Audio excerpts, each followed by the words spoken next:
ओम शांति। आइए सुनते हैं 18 मार्च 2025 की शिव बाबा की ज्ञान मुरली और ईश्वरीय महावाक्य।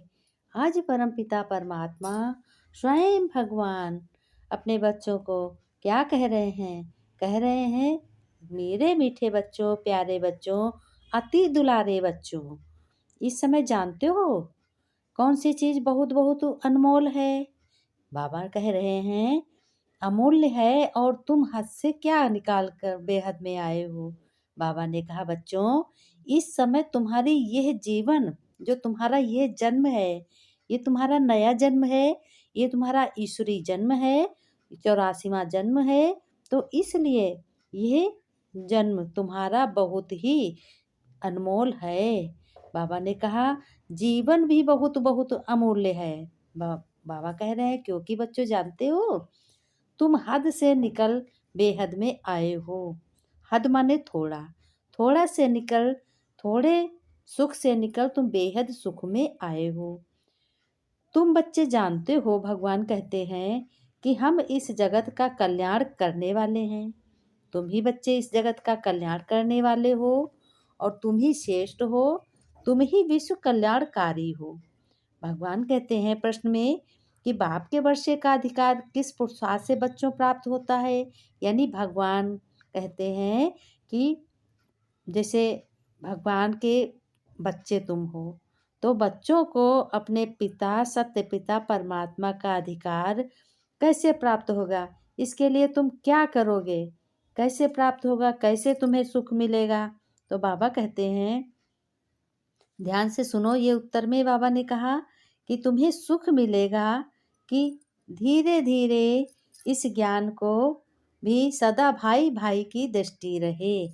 भगवान कह रहे हैं बच्चों, जैसे कहते हैं हिंदू, मुस्लिम, सिख, ईसाई और फिर क्या कहते हैं, सब आपस में भाई भाई। तो भाई भाई कैसे हैं? भाई भाई आत्मा से भाई भाई हैं, क्योंकि आत्मा सबकी एक जैसी होती है और अजर अमर होती है, अविनाशी होती है। इसलिए भगवान कहते हैं स्त्री पुरुष का जो भान होए उसे निकाल दो, स्त्री पुरुष का भान निकाल दो। बाबा ने कहा कि तो तुम कैसे बन जाओगे? सर्वश्रेष्ठ बन जाओगे। तुम्हारा तब बाप से पूरा पूरा वर्षा लेने का हक बनेगा। इसके लिए देही अभिमानी बनने का तुम्हें अभ्यास चाहिए। देही अभिमानी बने आत्मा, आत्माभिमानी। जब अपने बाप पर भगवान से के बच्चे बनेंगे तब तुम्हें क्या मिलेगा? अधिकार मिलेगा। बिना बच्चे बने अधिकार किसी को नहीं मिलता है। बाबा कहते हैं बच्चों, तुम्हें मालूम है एक बाप की याद से तुम कितने अच्छे बनते हो, कितने श्रेष्ठ बनते हो। सतो प्रधान बनने वाले ही जीवन मुक्ति मुक्ति का वर्षा पाते हैं। जीवन मुक्ति और मुक्ति का वर्षा पाते हैं। फिर देखो गीत में कहा आखिर वह दिन आया आज। बच्चों ने कहा आखिर वह दिन आया आज जब भगवान के बच्चे बन गए और भगवान स्वयं परमपिता परमात्मा अपने बच्चों को कीचड़ से निकालकर यानी दुख से निकालकर सुखी बना रहा है। कौन सा दिन आया? सुखी बनने का दिन आया है। बच्चे जानते हैं भगवान ने कहा ओम माना अहम आत्मा मम शरीर। ओम माने ये मेरा शरीर, अहम आत्मा। अभी तुम कहते हो इस ड्रामा को, कैसे कहते हो? सृष्टि चक्र को। और इस सृष्टि के चक्र को क्या जान गए हो? जानने वाले बाप को जान गए हो।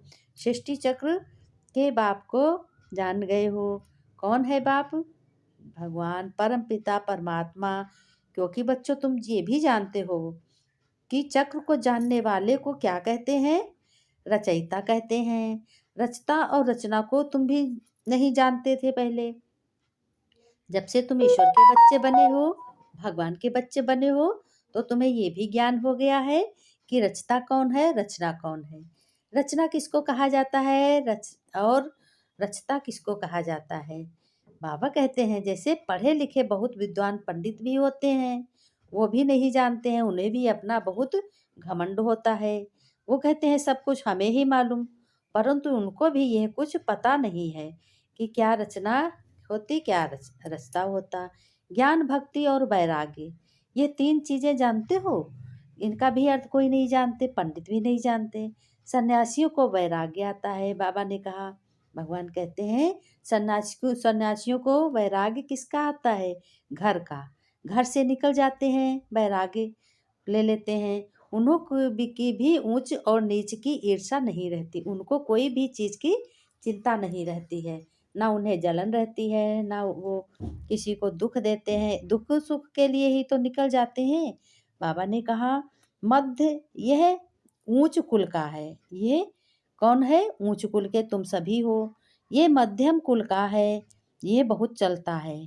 लोग कहने लगते हैं ये बहुत ऊंची कास्ट का है, ये बहुत बीच वाली कास्ट का है, ये नीची कास्ट का है। तो भगवान कहते हैं कि ये चलता तो है, कहाँ चलता है? ये कलयुग में चलता है।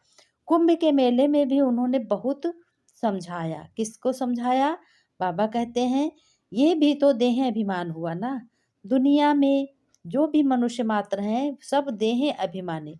तुमको तो देह अभिमानी है नहीं। तुम्हें तो मालूम पड़ता है कि आजकल देखो जहाँ तहाँ गौमुख जरूर देखते हैं। फिर कहते हैं गौमुख से अमृत निकलता है। क्या गऊ के मुख से अमृत भी निकलता है कभी? तो भगवान कहते हैं बच्चों, वास्तव में अमृत तो कहा जाता है, किसको कहा जाता है? बच्चों ने कहा बाबा ज्ञान को कहा जाता है। बाबा ने कहा बच्चे भी बहुत समझदार हो रहे हैं। अब ज्ञान की हर पॉइंट बच्चों के बुद्धि में रहती है। ज्ञान अमृत मुख से ही निकलता है। कहाँ से निकलता? मुख से ही। अब पानी की तो इसमें कोई बात नहीं होती है, इसमें तो ज्ञान की बात होती है। पानी की कोई बात नहीं होती। पानी की बात होती है तो पानी को बताते। बाबा इनने प्रवेश किया, किसमें प्रवेश किया? ब्रह्मा बाबा ने ब्रह्मा बाबा में प्रवेश किया शिव बाबा ने। बाप ने इन द्वारा तुमको अपना बनाया। किसने बनाया? भगवान शिव बाबा ने अपना बनाया। किसके द्वारा बनाया? ब्रह्मा के द्वारा। इनसे ज्ञान निकलता है। किससे निकलता? ब्रह्मा के मुख से ज्ञान निकलता है। कहाँ भी गया भागीरथ के कमंडल से गंगा निकली। तो भागीरथ कौन हो गया? भाग जो ऋषि मुनि थे वो भागीरथी थे। और कमंडल क्या हो गया? मुख हो गया। मुख से ज्ञान गंगा निकली। उन्होंने तो पत्थर का बनाकर उसमें मुख बना दिया, जहाँ से पानी निकलता है।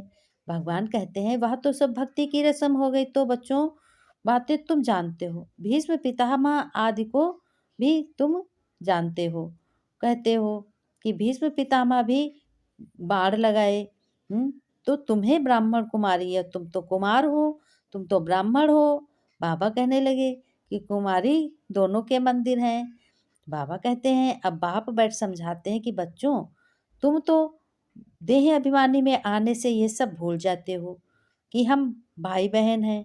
ये भी है, मनुष्य विकार के बिगर रह नहीं सकते आजकल।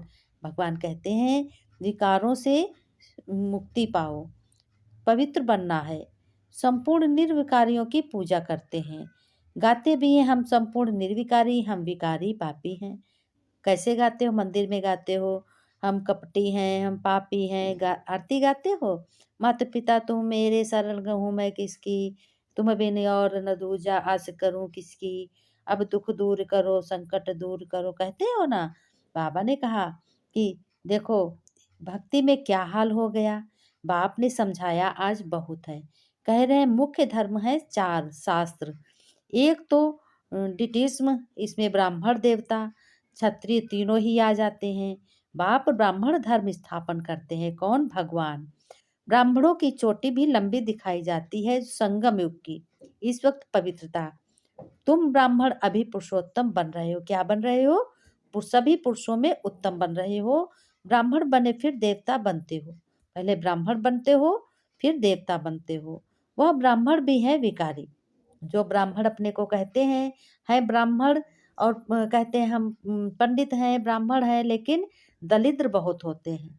कोई कोई तो शूद्र तो बड़े पवित्र होते हैं। कोई कोई शूद्र होते हैं लेकिन वो भी पवित्र होते। लेकिन कोई कोई ब्राह्मण होते हैं, पंडित होते हैं, वो भी बहुत पतित होते हैं, बहुत ही नीच बुद्धि के होते हैं। बाबा ने कहा ब्राह्मण देवी देवता नमा कहते हैं क्योंकि तुम ही बच्चे समझते हो। वह ब्राह्मण की संतान थे, तुम बच्चे ब्रह्मा की संतान नहीं हो। तो हम तो ब्रह्मा की संतान नहीं है। अभी तुम ब्राह्मण की संतान हो, ब्रह्मा की संतान हो, तुमको सब नमः करेंगे। फिर तुम क्या बनते हो? देवी देवता बनते हो। अभी तुम फिर बन रहे हो।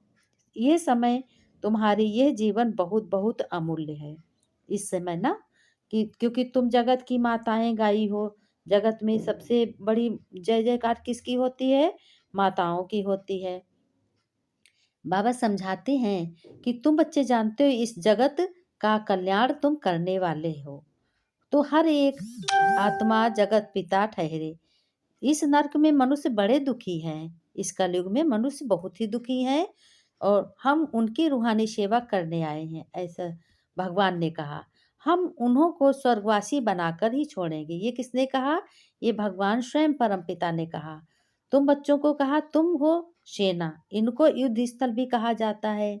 यादव और कौरव और पांडव इकट्ठे रहते हैं, भाई भाई है ना। अब तुम्हारी बुद्धि में युद्ध नहीं कर सकते, तुम अपनी बुद्धि से युद्ध करते हो, विकारों से युद्ध करते हो। भगवान कहते हैं कि कितने बड़े बड़े डैम कनाल्स आदि बनाते हैं, वहाँ सारी धरनी शुरू 9-10 लाख होते हैं। कहाँ की? सतयुग में। थोड़े से ही वहाँ रहते हो, तुमको कहाँ जाने की दरकार नहीं रहती। वहाँ है ही बाहरी मौसम। 5 तत्व में कोई तकलीफ नहीं होती। बाबा ने कहा 5 5 तत्व में कोई तकलीफ नहीं होती। 5 तत्व भी सत्व प्रधान होते हैं, एक दूसरे को सुख देते हैं। और देखो आंधी तूफान आती है, एक दो को देखो घर उजड़ जाते हैं, परेशान हो जाते कहीं कुछ। तो बाबा ने कहा तुम समझ गए हो बच्चों, हम डबल सिरताज पूज बनते हैं, फिर सिंगल ताज वाले बनते हैं। सतयुग में पवित्रता की निशानी भी दिखाई दी है। जन्म तो फिर भी विकार से लेते हैं, इसलिए बच्चों इसे भ्रष्टाचारी दुनिया कहा जाता है। सतयुग है श्रेष्ठाचारी दुनिया। श्रेष्ठाचारी कौन सी दुनिया है? सतयुग। विकार को ही क्या कहा जाता है? भ्रष्टाचारी कहा जाता है। बाबा ने कहा परमपिता परमात्मा को ही पतित पावन कहा जाता। किसको कहा जाता है? परमपिता परमात्मा को पतित पावन कहा जाता। फिर मनुष्य क्या कह देते हैं? अब मनुष्य क्या कह देते हैं वे भी सुनो। भगवान कहते हैं कि मनुष्य कह देते हैं भगवान प्रेरणा करता है। अब प्रेरणा मानना विचार, इसमें प्रेरणा की तो बात ही नहीं। वह खुद कहते हैं हमको शरीर का आधार लेना पड़ता है। कौन? भगवान कहते हैं मैं बिगर मुख के शिक्षा कैसे दूं? प्रेरणा से कोई शिक्षा दी जाती है क्या? भगवान प्रेरणा से कुछ भी नहीं करते हैं। बाप तो बच्चों को पढ़ाते हैं, प्रेरणा देते हैं। बाबा कहते हैं तुम्हें ही पढ़ना है, लिखना है। वह तो सतयुग की लाखों वर्ष कह देते हैं। बाप कहते हैं सारा सृष्टि चक्र 5,000 वर्ष का है। 84 लाख जन्मों में कौन आते हैं? कीड़े मकोड़े आते हैं। 84 लाख जन्मों में कीड़े मकोड़े, और मनुष्य की 84 जन्म होते हैं। बाप भगवान कहते हैं मुझे बुलाते ही हैं, हे पतित पावन आओ। भगवान आओ, पावन बनाकर हमको दुखी से सुखी बनाओ। और फिर ढूंढने के लिए धक्के क्यों खाते हो? बाबा ने कहा बच्चे ऊंचते ऊंच बाप की बायोग्राफी को भी जान गए हैं, लेकिन बाप बच्चों को सब कुछ देकर फिर 60 वर्ष बाद वानप्रस्थ में बैठ जाते हैं। ये रस्म होती है। तुम जानते हो अभी हम संगम पर खड़े हैं, रात के बाद दिन आता है। अब घोर अंधियारा है। क्या है? घोर अंधियारा। गाते भी हैं ज्ञान सूर्य प्रगटा। तुम बाप और रचना के आदि मध्य अंत को अब जानते हो। जैसे बाप भगवान परम पिता परमात्मा स्वयं टीचर सतगुरु बनकर नॉलेजफुल है, सबको नॉलेज दे रहे हैं। अब तुम भी बच्चे नॉलेजफुल मास्टर बन गए हो। तुम बच्चों को भगवान का वर्षा लेना यानी अधिकार लेना है भगवान से। अल्पकाल का सुख मिलता है जिससे लौकिक बाप से। अब किसी बाप के शरीर वाले बाप के अगर किसी के 2 बेटे हैं, अगर थोड़ी थोड़ी है तो बांट देंगे आधी आधी, ज़्यादा कहाँ से लाएंगे। लेकिन ये बाप बेहद चीज़ देगा। कहते हैं भगवान की कृपा हो जाए तो उसके बहुत कुछ धन दौलत हो जाए। कहते हैं बाबा ने कहा कि जिनको सन्यासी कागविष्टा समान सुख देते हैं। बाबा कहते हैं वह है ही हठ योगी, तुम हो राजयोगी बच्चों, राजे ऋषि ज्ञान ज्ञानेश्वरी हो। तुम्हारा योग है किसके साथ? भगवान के साथ है। बाबा ने कहा तुम्हें श्रेष्ठ बनना है, तुम्हें सतोगुणी बनना है, तुम्हें देवताई गुण अपनाने हैं, क्योंकि तुम ईश्वर की औलाद हो। मीठे मीठे सिक्के लगे बच्चों प्रति माता पिता बाप दादा का याद प्यार। गुड मॉर्निंग रूहानी बाप के रूहानी बच्चों को नमस्ते। हम रूहानी बच्चों के रूहानी बाप दादा को नमस्ते। धारणा के लिए मुख्तार बाबा ने कहा, पावन बनने के लिए हम आत्मा भाई भाई हैं, फिर ब्रह्मा बाप की संतान भाई बहन है। ये दृष्टि पक्की करनी चाहिए। क्या करनी चाहिए? नॉलेजफुल बन सभी को रास्ता रचना का ज्ञान सुनाकर घोर अंधियारे से सबको निकालना है, सबका कल्याण करना है, सेवा करना है, स्वर्गवासी सबको बनाना।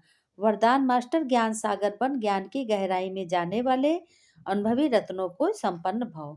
जो बच्चे ज्ञान की गहराई में जाते हैं, अनुभवी कभी धोखा नहीं खा सकते। इसलिए तुम बच्चे अनुभवों को बढ़ाते हुए गुण के अनुभवी बनो। मनन शक्ति द्वारा शुद्ध संकल्पों की स्टॉक जमा करो। स्लोगन में बाबा ने कहा, फरिश्ता वह जो बच्चे हैं जो देह सूक्ष्म अभिमान के संबंध से भी न्यारा हैं। ओम शांति। अगले वीडियो में फिर मिलेंगे।